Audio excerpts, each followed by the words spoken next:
I nearly got into a physical fight with this woman. I'm not even joking. A grandparent or? No. She was like, well, not a physical fight, but so I feel very strongly about this, so just bear with me, okay? It might sound like a bit of a tangent of ridiculousness, but just bear with me.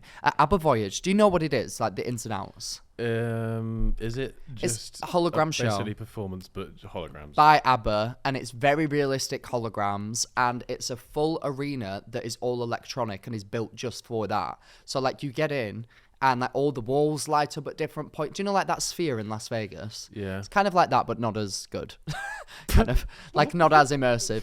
But anyway, so I have been, and there's a standing area at the front, and then all the rest is seating. I've been in both.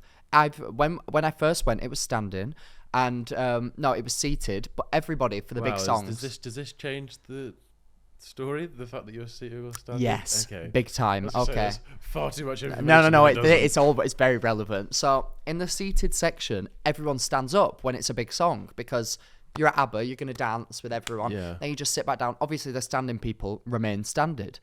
Every time I've been, when when it's a big song, everyone stands up. At this one showing, we were sat near the front of a seated section. Okay. And I believe it was Mamma Mia started playing. Nice. One of the biggest songs. We stand up. I'd say out of a whole section of like 250 people, only 6 other people stood up. So I'm looking around and I'm like, what's happening? We are getting death stares. This woman behind, she goes, excuse me, it's really hard to see. And I went, well, stand up then. And then I was like, why am I beefing this woman?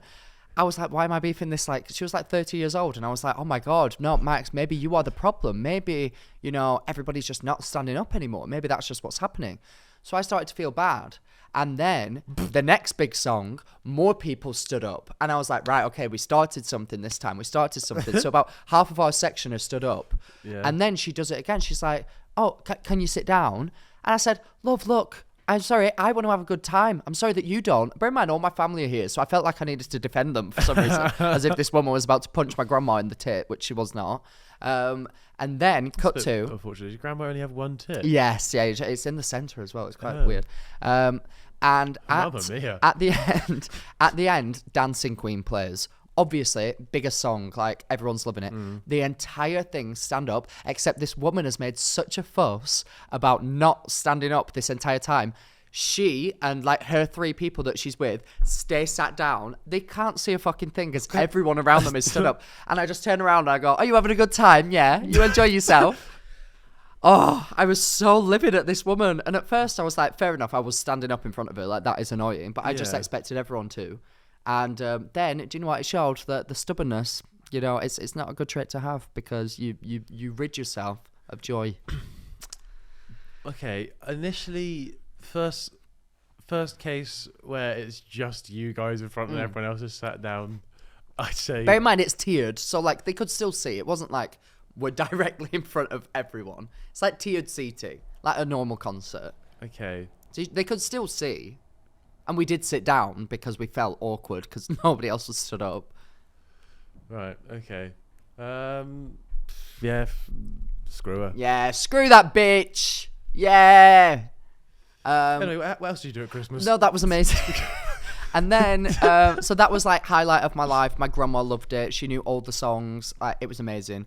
And then on actual Christmas Day, Andrew's family came to ours, which was lovely. Nice. To get to spend more time with them. And it was pretty much a carbon copy of what we did with my parents on our day. And then I went up north to see like my dad and the rest of my family, and it was lovely. Cute. Had a lovely time. Cuteness. Indeed. Do you have any like games that you play with your fam? We played Sounds Fishy. Sounds fishy. Very good game, actually. It's you get a card that you... So say everyone else gets given a fish, face down.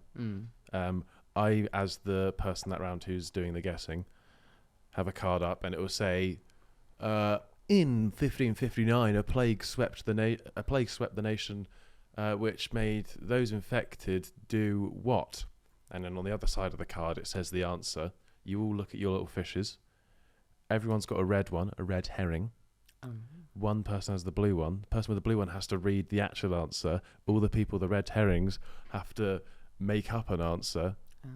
And then the person guessing has to, one by one, narrow it down until they're left with the final person who they think said the truth. And then the points are all worked out that sort of way. But it's quite you can get some really funny ones because, like, you start and then go immediately to the person to your left, and if they've got a red herring and they've only just sort of seen it like this, it's quite funny just seeing people blow it out with random stuff. I love games. I love family Christmas game time. I love games. I made up games this year. I'd seen like videos of people doing like the Christmas Olympics, and there's one where you like have to spatula cotton balls into a thing, so I stole that one. And then I thought that I'd seen this somewhere. Did you see the TikTok that I did where it was like, it's Christmas? Yeah. I thought that I'd seen that somewhere, but which I think I have, but I think I've only ever seen people blowing it. And in my, like, you have to stand there and... It's Pussio was the one that people were doing. Yes, okay, right, yes. See, I knew I'd seen it somewhere. Yeah. I knew I'd seen it. So I had it in my head. I was like, I feel like people are blowing out candles. But like, how funny would it be to like make my family all scream, it's Christmas, like, and just see it that way? Yeah. I knew that there was some sort of like shouting one. That makes sense. Yeah. Okay. So yeah, that was a lot of fun. Enjoyed it very much. That did look good. It was great times. Who was really the guy that was sort of my taking the stepdad. refereeing my role? stepdad. He's such a wanker, honestly. So my mum. The reason why I saw my family earlier is because my mum and my stepdad and my little sister all went on a cruise over after actual Christmas, which they didn't invite me on because they love me. And my stepdad, the whole time, my mum said, has just been constantly looking at TikTok, looking at the comments, because it like blew up. So he's like obsessed with it. Someone said he looks like a young Robert De Niro or something, and he's like non-stop been looking at all the comments. So very exciting indeed, very exciting. That's funny. Indeed. What about New Year? I had What New did you get Year's up to? at mine. Oh, with did you? Christopher and Arthur. Oh, thanks for my invite.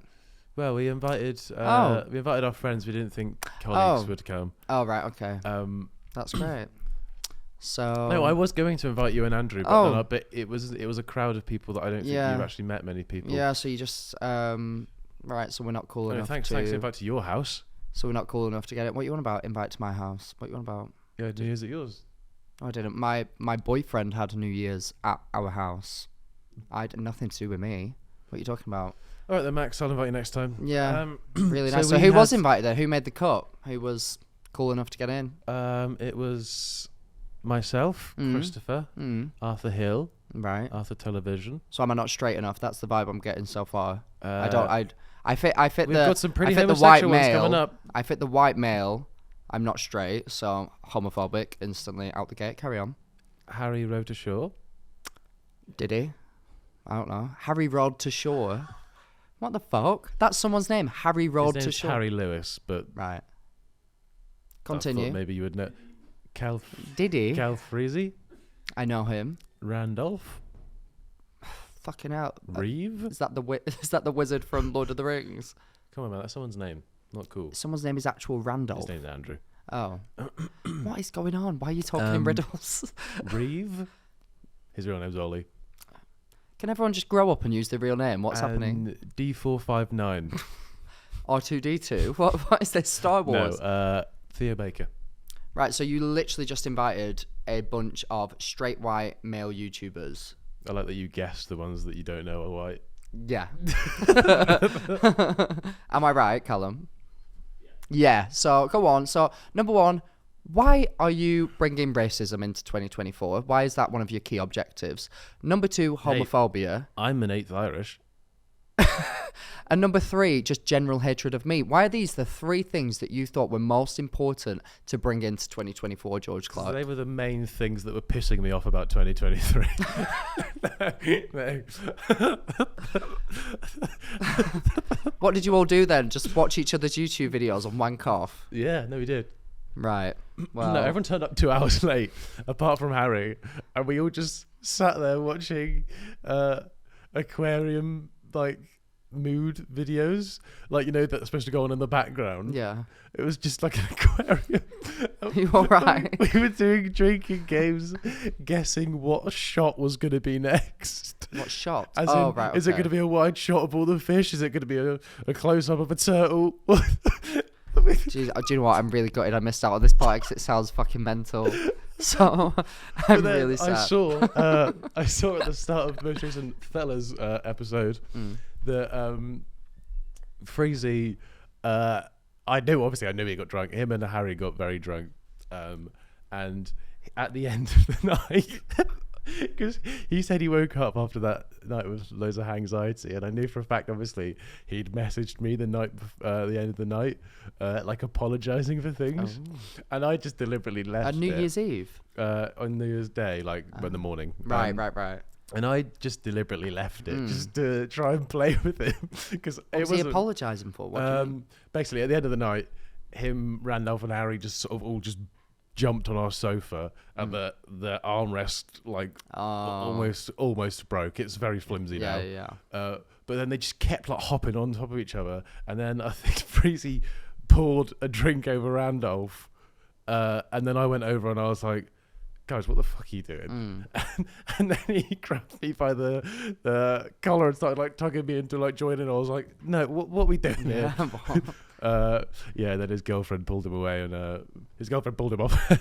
It was just like, what are you doing? So I think she had to speak. Boys will be boys, eh?